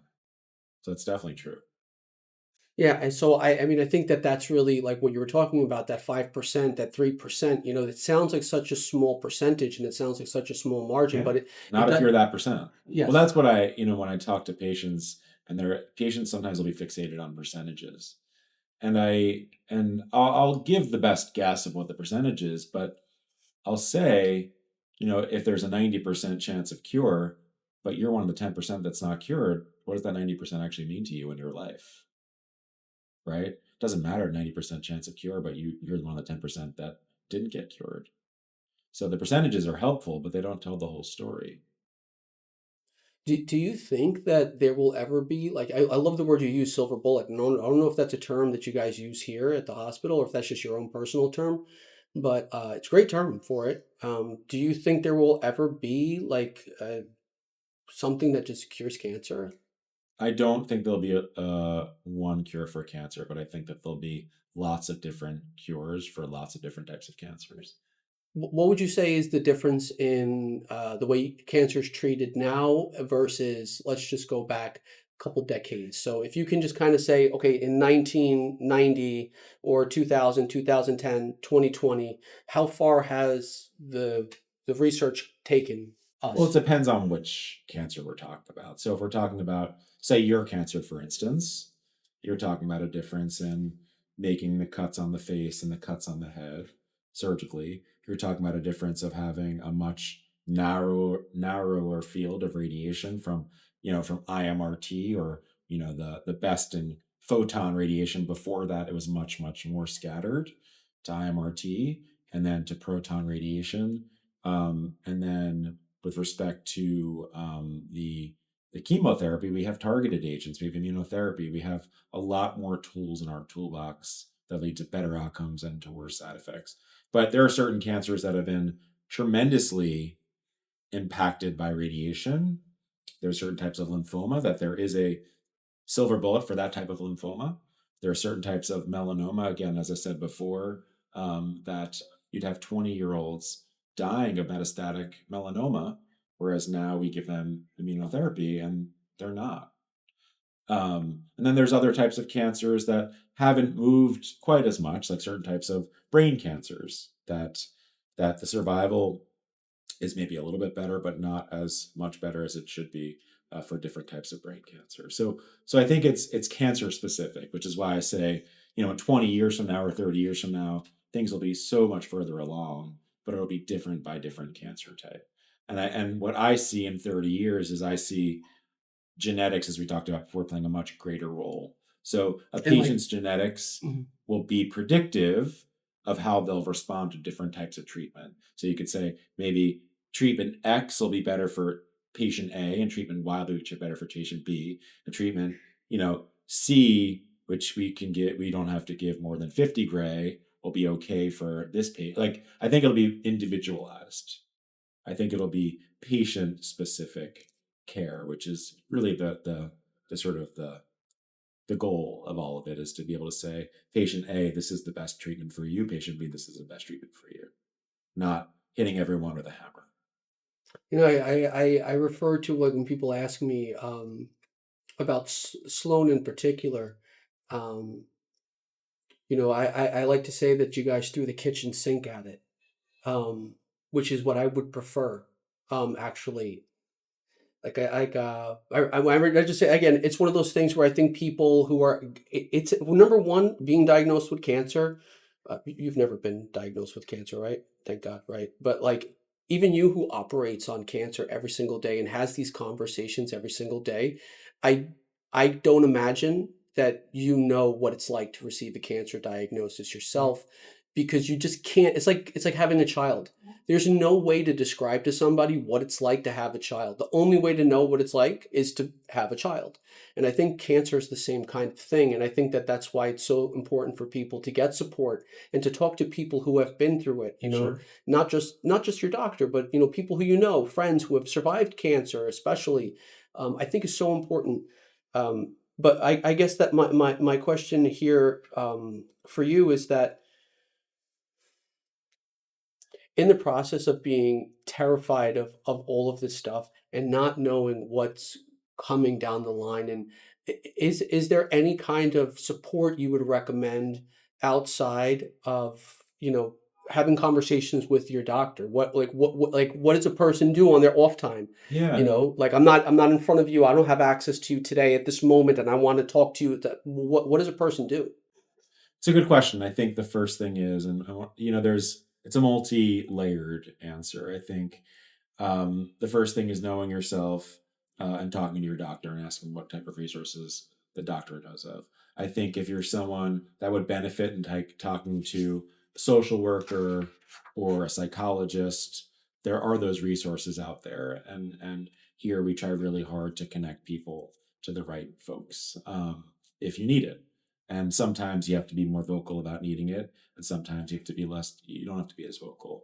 I do think that there is a deficit here. I do think, and this is one of the organizations that I'm really involved with, the American Head and Neck Society, sort of on the executive team for the skull base section. And one of the things that we've identified, I'm the chair of what they call the Patient Advocacy Committee, is that we've identified that there are deficits, especially for sinonasal cancer patients, whereas certain types of cancer out there have really, really robust support systems. So there's something called the Chordoma Society, the Chordoma Foundation. And if you have a chordoma, which is a different type of skull-based tumor, there's tremendous resources for you to call and to talk to someone and get connected with someone. But that's not really the situation for other types of cancer, especially for the other sinonasal types of cancer. So one of the things that we're actually trying to do is figure out how to do that better. So we've discussed with the Chordoma Foundation, we've discussed with other groups how we can best replicate that in sinonasal cancers. The problem is sinonasal cancers are rare, as you know, and they're so heterogeneous, meaning your pathology is different from some other pathology, which is different from some other pathology. So your challenges and your anxieties are different. And the question is, how do we best put together, how do we connect people that could help other people, and how do we do the best good for people that are getting diagnosed this way? And this is something that we're actively working on, trying to figure that out. So we could talk offline and what your thoughts are about that also. Yeah. We actually are publishing in two kind of lay journals for physicians how to best support their patients and what the opportunities are there. I think the major issue there, and I'm going to speak for anybody who's gone through cancer, is really that your toe hurt. You wake up in the morning and your toe hurts. Your mind immediately goes cancer, right? I have stomach ache. Like recently, I had stomach problems. I took several rounds of doxycycline, destroyed my stomach, and I'm thinking I have cancer in my stomach. Yeah. This is where your mind goes after that. Like, there's no way for you to not go into a place of like, is this cancer? And it becomes like this monster under the bed, essentially. And one of the things that I've thought about for quite a few years now, and why I finally got the guts to talk to you about having this interview, is like, I think that information is just so important. And that's bringing me back to the major point here, which is that the lack of information that we have from doctors, not unlike yourself, leads us to listening to holistic doctors on YouTube or TikTok or whoever it may be. And then you wind up in a situation where you're kind of negating traditional medicine and going in the direction of like all of these other things. I think both need to happen. I think that traditional medicine. I think like if your doctor is telling you you need chemo and you need chemo and you need radiation, and that's just the end of the story. Swallow it and suck it up and do what you got to do, as brutal and as scary as it is. Um, but I also think on the other side of it, you need to be doing work yourself, because okay, maybe it didn't work that I fasted, or maybe it didn't work that I did this, but you're putting it into your head that you're doing something and that you are fighting. And I think that that's something really important, is to give people tools on how they can be fighting outside of the traditional medicine world, even on a psychological level. But I think even more importantly is having doctors like yourself who are willing to say things that most doctors aren't willing to say to their patients, who are not looking to be like, hello, friend. That goes such a long way. I don't know if you know that and you do that purposefully, but it's like it removes that like edge right off the bat. And I noticed that you do that right out the gate. You're like, hey, friend, how are you? So nice to see you. And it turns it into less of a like this kind of like are you going to see something in my nose today, and more into like, okay, I can kind of relax a little bit. And I think that educating doctors in that direction on Yeah. bedside manner is one of the most important things. And I don't know if you can lead and No, well, I mean, thank you for saying that. It means, as we said before, it means a lot that you mention that, you bring up that. I mean, with respect to the other stuff, I mean, the other piece too is that the patient, should really kind of know themselves, and if they need to talk to someone, and I think everyone kind of needs support. And I don't exactly know how we could unify these both of these issues, but I'd encourage people to talk to someone, whether it be a social worker, a psychologist, psychiatrist, friend, someone. I think when people are feeling alone, that's the hardest part. And I don't know exactly how we support that for all cancer patients, but we do have resources here at MSK, and there are other resources that we could tap into. But I think having someone to connect with is critically important. well, I think also going back now, and like we can end this kind of conversation, Sure. we can end the conversation on this idea, which is, Sure. the people's perception of doctors. And um, I think that one, bedside manner plays a large part in that. I think that when Agree. people are scared, they're looking for comfort. And I know it's not the doctor's job to give anybody comfort, but at the same It is. time, I'd argue that it is, but yeah, I'd argue that comfort's an important part of the job. is that something that you're taught in medical school? Yeah, I mean, to a certain extent, and I think it's there's more awareness now that needs to be taught more than when I was there. But there was a course when I was in medical school on that. I wonder how like we can, because again, like I said, I ran into doctors that told me all the worst case scenarios, things that probably weren't even really relevant to me whatsoever, things that you never told me, or things that I didn't need to probably know. But once those seeds are planted in somebody's head, there's no way to get those seeds out of your head. I mean, I was told stuff 5 years ago that I still remember to this day, that still scare me to this day, that may never be relevant to me. And actually, me knowing that stuff is not beneficial, because it's something you would find on a scan down the road anyway, right? I mean, like, I don't need to know that Yeah, today. So I think that that's something that's like really relevant as well, is how do we hand out and disseminate information to people who are recently diagnosed when they're already like stress level 10? Um, how do we decrease that stress level? I mean, again, that's part of my thinking anyway, is what can the doctors who you're talking to do? Because listen, the truth of the matter is that running into a doctor like you, and I know what you're saying, and I know that like your side of the fence is, your side of the fence, but to run into somebody like you is not a dime a dozen. It's a rare occur. In my opinion, it's a rare occurrence. Um, I wish that that was more of a common occurrence for people. There's people who have gone. One of my best friends, she had a surgery done on an army base. They destroyed her for the rest of her. neuroplasticity. Yeah, she has to get it like horror destroyed her. Botched surgery, destroyed. How do you think she feels? For the rest of her life.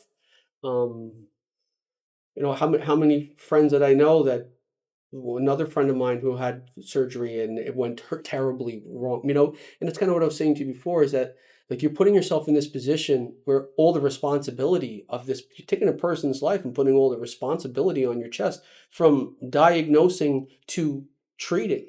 And it's just like, I wish people had more respect for that perspective as well. But I think that it's very easy for people who are not doctors to go in that direction where I think doctors can also feel underappreciated, Sure. where I don't know that you're researching my case outside of when I saw you. I don't know what you're doing for me and my case outside of what I know. You never say, hey, listen, Chris, you know what? I spent 5 hours the other day researching your case and trying to figure out how I'm going to do this. How much prep goes into you figuring out a surgery? What Yeah. does that even involve? What is that like? For us, we like, oh, I'm going to surgery at 2 o'clock and I'm done at 5. But for you, it's not 2 to 5, is it? No. No, I think you're hitting on a lot of really, really important topics. I think realistically, I think the the the piece that's tough is that one, I think that there is, how do I want to frame this? Um, I think that, as we talked about before, I think, physicians by and large are, at least the ones that I know, are trying their best under a variety of circumstances. The physicians that I sort of I know and I work with really have dedicated themselves to their patients, um, and the pursuit of curing cancer. I certainly think that there is a need for sort of better engagement, better opportunities, better communication, but it's really, really, really tricky. I mean, even going back, and again, your experience, I think when as I told you before, on the sort of spectrum of how people do, is on the far end of like done great. You look great, you'd never know. You're an amazing ambassador for people that have cancer. Like I look at you as one of really the real success stories. Um, and most of our patients that have what you have the same experience, and I'm really happy and proud of our program, and happy and proud to take care of patients like you, and to take care of patients that have different challenges and different problems. I think the hard part is that with limited resources, how do we relay all the possibilities to patients? So the physician that relayed to you all these things that never came true, you could see a world where if that came true to someone else and they didn't relay that to them, how they'd be upset, and how they would have felt bamboozled that they never were aware that this could happen. You understand what I'm saying? So Yeah, and again, I think some of it is how it's framed but and how it's again, communicated, what you said and I too. think at the end of the day, the most important part is the relationship, which is sort of goes back to the very beginning. If I'm very, very proud to do what I do. And if for patients out there that have a bad diagnosis, or a good diagnosis, or any diagnosis, whether that be cancer or not, if you don't feel like your doctor is your teammate and your partner to go to battle with, then you should get another opinion, because you Yeah. should find your people, as you sort of said, because you don't want to look back and say, if only I had done something different. I think that like kind of what you were saying too is that one of the things I really liked is that it should be the patients also involved in the decision making as Totally. well. And I think that an option, again, hey, how are you today? I'm great. Okay. Would you like me to list off all of the possible complications that can come with this? No, I don't want you to. Okay, can you sign a waiver that says you are refusing to hear the 100 terrible Sure. things I'm about to tell you? Yes, I would love to sign that waiver. I think that something like that is, also an option that, why do I have to know something that I don't want to know? Sure. No, and Um, this is also part of what we say, like a patient-centric approach. The patient's the middle, patient's most important. This is what's really critically important, and what we try to teach our trainees, and what I hope the next generation of doctors sort of take with them, is that at the end of the day, it's all about the patient, and I guess that's sort of where I probably would end. That at the end of the day, I'm elated that you're doing so great and you're working to advocate for patients that are going through what you went through. And even you with a team that you really appreciate, you had challenges, and you're using your experience to help others. So I'm grateful for that. Yeah, Thank you. I think looking back on the whole process, I think that I was really lucky, and I think lucky is the right word here, but I also think it's the wrong word because I also think that I was put in the hands of people like yourself, primarily you. I mean, again, I know you want to credit. I don't see who's in the room. I see you walk in the room and tell me, "Hey, you're not dying." So I do have an endless and there's nothing I could ever do to express my appreciation for you. And um, I just wanted to say one thing to you, which is that over the weekend I was at a resort and I saw this show with a guy who's a mentalist, and he passed out these little pieces of paper all over the room, and he said, I want you to write down the name of a person who is the most important person to you outside of your immediate family. And your name was the name that I put on that piece of paper. Wow, thank You you. didn't pick me. Okay, I'm sure that there was a reason why I didn't get picked. Um, but your name was on that piece of paper for me. So out of all the people I can think of in my life, that is, you Wow. are like the most important person in my life out of anybody that I've ever met outside of my immediate relatives. And I don't know how that feels to hear that from people, but I'm sure I'm not the only one that feels that way. Um, and I think that there's people out there who are in a situation that is not working for them and they're stuck in that situation. And I just wish that people would have the strength to get away from a situation that's not working for them. I already started with this person. I'm going to feel like just because you started somewhere Yeah, doesn't mean you have to finish there. great. And I started somewhere too, and I wound up finishing with you. Um, and you weren't the first person I talked to. You were the last person I talked to. And for me, to hear somebody say, "I'm going to get this out of you," like that was one of the most life changing statements I've ever heard in my life. And I believed you. And I didn't think you would say that to me if you didn't really believe that yourself. Um, it was a perfect thing to say. I feel like we're at the end of it, but there's just two other topics that I really think are Sure. important. One Of is course. catching cancer early. I think that it's just so common for a person to prolong getting checked out Yeah. because they're scared of what they're going to find out. Isn't that the Yeah, that's a part of it for sure. Is that people need to see their primary doctors. People need, if they have something that they think is not right, they need to get it checked out.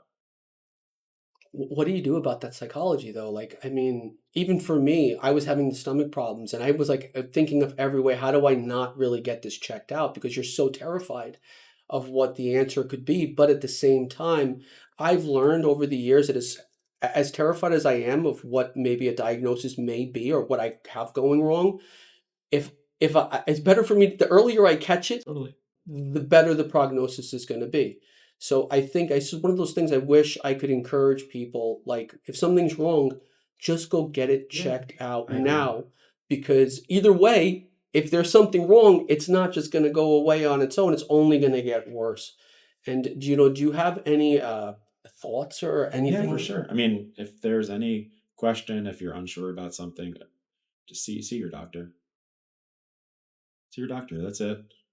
No one's going to listen to that though. People don't listen. People are not going to like people. I mean, is there, is And, there? and if your doctor's not listening to you, see a different doctor. How do you have a thought on how someone tackles it early? Like how do we get to the table early? If how do you even know? Because sometimes you don't even know something's wrong I with mean, you. for you, you wouldn't know. I had a stuffy nose, Yeah. and I was told and told and told that You it was. don't. I mean, I think the key thing is to get, in the absence of symptoms. If you have a symptom of something, then you should not let that go. You should see the appropriate physician. If you have a stomach ache, you should see your primary doctor and say, "I've had a stomach ache." If you have bleeding from your behind, you should see a GI doctor or your primary care doctor. If you feel a lump in your scrotum, then you should tell your doctor. If you feel something in your breast, in the absence of symptoms like that, you should get the normal screening things like a mammogram when you're a certain age or a colonoscopy when you're a certain age, things that have been shown to decrease your risk of dying of cancer. Um, and I hope that patients are empowered to go to see their doctors, and I hope that patients are empowered to see their doctors regularly. And really, that's the number one thing to stay healthy. You know, I asked you at one point when I was going through everything if you believed in miracles, and you said you did believe in miracles, and I was wondering if you wouldn't mind explaining why you believe in miracles, because you did say you did believe in the miracle. I believe miracles. I don't. Have you seen miracles? I don't exactly know how I would define miracles. I mean, I see miracles all the time in someone who has a very bad diagnosis but behaves in a certain way and is so positive and full of life and light. Um, Certainly things happen that you kind of look and you say, wow, that was amazing. I have no explanation for that, whether that be in medicine or with my family or something else like that. Um, I don't know. To be honest, you're hitting on topics that are outside of what I think about very frequently, which is my own issue. Well, I mean, again, it's two completely different perspectives. I don't have to wake up in the morning and put on latex gloves and go take cancer out of people, you know. So it's easy for me to sit back and backseat drive to some degree. But I was wondering if I could ask you. I don't know if you're allowed to talk about it or not, but do you have like one particular story that sticks out to you, kind of like that you were like in the beginning going into it, you were like, this is going to be a tough win, and then wound up being a win. I guess what I'm looking for is that, like, hey, I'm out there, I've been diagnosed with this. It's horrible news, but it's possible to win. Yes, that's happened for sure, more than once. Is there one particular instance that maybe you could kind of Mm, generally talk about? yeah, I mean there are definitely multiple instances of patients having a specific problem with a very, very, very poor prognosis. And miraculously, if you will, responding to a treatment that we never thought would work. Young people that then go on to go to college and graduate school and do things that are amazing. What do you think the general And there's multiple ways to think about it, right? One could say that was definitely a miracle. One could say that tumor had a certain mutation that would respond to that therapy that we gave. It's all a matter of your perspective. But that's actually what I think is so wonderful about what I do is that you can see kind of things and see them as just another day at the office or miracles. I mean, obviously you can't really talk about it in depth, but I would say, like, when you first meet with someone, like when you first met with Yeah. me and you hear it, like, do you play out the whole scenario early on in your own head? In my own head for sure. And how open would you, I mean, you can't tell somebody, "Hey, you're gonna be fine," until the scans show up, No, right? I mean I say that um this is typically a very aggressive type of cancer and I will give numbers. But again, much like I said before, no one wants to hear that it's a 90% chance of cure and then be when they're the 10% that failed, right? Like if someone has a recurrence, you don't say, oh wow, 90% of people that had what you had didn't have a recurrence and you're one of the 10%. It's the same. It's the same as the other way around. If 90% of people fail, but you're the 10% that is cured, I mean, everyone, that's why it doesn't, the numbers don't mean anything if you're the person that does really well with a bad disease or the person that does not as well with a favorable problem. Would you say that it's more likely for somebody who's been diagnosed with cancer to get a second diagnosis in life? Is it make you, like, higher. Second diagnosis of cancer, Yeah. certainly. So Well, and but it's a little bit confusing. So it used to be that people with head and neck cancer had a higher risk of having lung cancer, but really it's because a lot of them had risk factors like smoking and drinking, or they're getting scanned a lot more. Um, but to say like a blanket statement like you have a higher risk of getting cancer than someone else, I don't think I can make that statement So just for you because, personally. well, in a general sense, just because someone has cancer once doesn't necessarily put them on a much higher Correct. trajectory for Depending on getting. what the cancer was and what their risk factors were and how they were treated and those kinds of things, but generally no. So I guess for someone like out there who might be listening to this right now who's going through cancer, just because you had cancer once doesn't mean you're going to get it twice. Correct. Doesn't mean that you're for the rest of your life you need to be looking over your shoulder and waiting for the second time to come. That's 100%. Yeah, because I will say that that's the greatest challenge for someone who goes through cancer. I don't think you ever beat it, you know. Sure. And Um, that's the important part of support system of having someone to talk to, professional to talk to about these kinds of things. yeah, I think that that is the major point of this whole conversation. Um, just to wrap it up, I really have no more questions. I think we really that was a lot, and I thank you So, for of going course, thank you. a lot. If you had one piece of advice to give anybody, not Um, even regarding cancer, just one piece of advice to give anybody. if you were looking at one of your kids and they said, "Give me one piece of advice," and you only had one piece of advice to hand out, I think it's follow what you're passionate about. Do what you think you're passionate about. For me personally, I really am very passionate about taking care of people that have this ailment.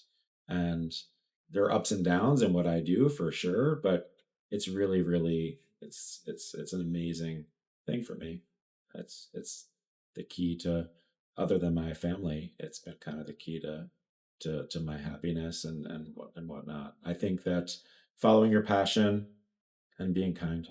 It's really, it never hurts to be kind, ever. do you have? I just getting so another Please. question popped into my. Do you have a way of not allowing I guess losses? Again, for me, I'm considering like a win versus a loss is in your world. We got the best outcome versus this is we got the worst outcome. But what tools do you have as a doctor? Because we're always so focused on the patient, but also getting into the head of the doctor. What tools do you have for dealing with losses where, like you said, you're working on children, you're working on mothers and fathers and people who are putting all their eggs in your basket. Dude, that's why I've always told you, and I will continue telling you my respect for you and what you do and the risk that you take and putting yourself in that position. I don't know. Well, thank you. I think that much like we talked about for patients going through things, I think the key to getting through and to enjoying what you do, but also dealing with the wins and losses, as you say, is having a support system, having mentors that you can talk to, having colleagues that you can go through things, having people that you work with that can come and help you with an operation and you can help them with an operation, and just doing it with a community. Have you ever felt like you needed a break? Um, like I need a vacation because I'm tired sometimes, but not really like I want to leave the field or I need to be separated. I don't want to do this anymore. You've never had that moment? Even when things are really, really bad and you have a really poor outcome, not really. Because the reality is that I've been very, very blessed to have people that really support me and care about me in my life, both in the hospital, outside the hospital, but really in the hospital. When you have people that care about you and support you and are aware of what you're going through, and they call and say, "Hey, you're a tremendous asset," or "Hey, you're doing amazingly good things," or "Hey, you do," one of my mentors would say, if you do big operations, sometimes you have big complications. I mean, otherwise, like that's part of the deal. That's part of the privilege that you get to see people through a journey. Um, and I think the support of people around me has prevented me from saying I want to retire or something like that. I think that I've been blessed that way. Well, you're still relatively young, right? Yeah, What are you like in your early 40s? Am I yeah. allowed to ask you that? Later 40s. Yeah, later 40s. How does it feel when you run into someone like myself, like maybe who's like in the same kind of age group as you, or maybe someone who you might even, like you said, have a beer with on the outside of this whole situation? Like, what is that like to run into like a person you kind of relate to, I guess? I find it rewarding. I mean, I've gone to see a few of my patients play live music. They've invited me to shows. I've gone to a patient's wedding. I mean, I go to things, I hang out, I find it's amazing when I can be a part of a patient's journey beyond their cancer. Actually, that's like an amazingly inspiring thing for me. I think that that's something that we don't expect. Like, and that's kind of what I was trying to tell you before. Like you look at it like, hey, you're a person, I'm a person. But I think when, y- for the patient, you look at the doctor as not a normal person. Yeah. Like I've seen people talk to I will tell you, one of my best friends is an ER doctor, and you see people talking to him, and you're like, I know this guy outside of here. You know what I mean? He's just a normal person, but at the same time, the stakes are just so high. Again, my respect for you is endless. I love you, dude. I love you too. Thank you. Um, This is awesome. I hope that, people have at least this now when they're looking for that situation. And I will say that, again, I know these are not your words, but I will say that my process of being diagnosed and just being slapped in the face with it, literally, it's this like surreal moment of hearing you have cancer. And it's the last thing you expect. Like you just don't expect it. So it's going to be a hard smack when it comes. Um, I think that even if you are the type of person that is prone to stress and anxiety, you need to get your shit together and you need to go find your doctor. And that's what needs to happen first and foremost. Go find your doctor. I don't think you need to get into the headspace of this is a death sentence. Yep. I think you need to get a diagnosis from a doctor. I think going in the direction of this is a death sentence right off the bat is the wrong move to make. I think yes, you're going to be scared out of your mind, but going in the direction of this is a death sentence will affect your ability to move forward in your treatment. So I would say that, like, the one thing as being a cancer survivor myself is that my one piece of advice would be just because you've been diagnosed with cancer doesn't mean you're going to die. And I think that you need to hear that, and I think you need to know that. And I know people who have been diagnosed with stage 4 cancers. I'm sure so have you, and they're cancer free right now. So just because you hear something bad, it doesn't necessarily also mean that you're not going to make it. I think that for me personally, consciousness does make a huge difference. I think that you can will things into existence if you're able to get past the terror and the fear of all of these things. I think remaining positive, staying strong, trusting your doctor, having a doctor like you who's willing to answer a phone call, who's willing to call the patient themselves. I've received 5 phone calls from you personally that you didn't need to make. I know that you didn't need to make those phone calls, and I did receive 5 phone calls from you personally. Um, and you didn't need to make those phone calls. You could have had your nurse or your NP make those calls, but you made them yourself. And yeah, man, love Thank you. you. Thank you. Thank you.